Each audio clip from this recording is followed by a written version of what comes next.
തൃശൂർ കോർപ്പറേഷന്റെ ഉടമസ്ഥതയിലുള്ള stadium ground കനത്ത മഴയിൽ ചെളിക്കുളമായി മാറി. ഗ്രൗണ്ടിന്റെ ചുറ്റുമതിൽ തകർന്നു വീണിട്ട് വർഷങ്ങളായെങ്കിലും കോർപ്പറേഷൻ അധികൃതർ കണ്ട ഭാവം നടിക്കുന്നില്ലെന്ന് ആക്ഷേപം.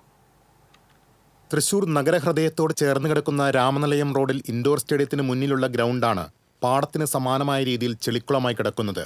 ചെറിയ ഒരു മഴ പെയ്താൽ സമീപത്തെ റോഡിൽ നിന്നടക്കമുള്ള വെള്ളം ഒഴുകിയെത്തുന്നത് ഈ ഗ്രൗണ്ടിലേക്കാണ്.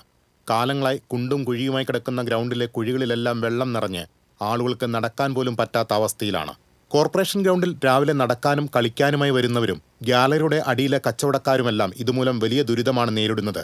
വടക്കേ സ്റ്റാൻഡിൽ നിന്ന് ഇതുവഴി റീജിയണൽ തിയേറ്റർ ഭാഗത്തേക്കും തിരിച്ചും നടന്നുപോകുന്ന വിദ്യാർത്ഥികളടക്കമുള്ള കാൽനട യാത്രികർ തെല്ലൊന്നുമല്ല ദുരിതമനുഭവിക്കുന്നത്.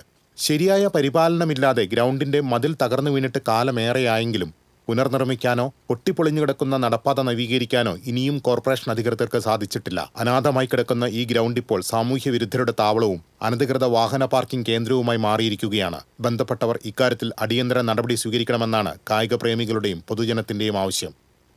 TCV news, Thrissur.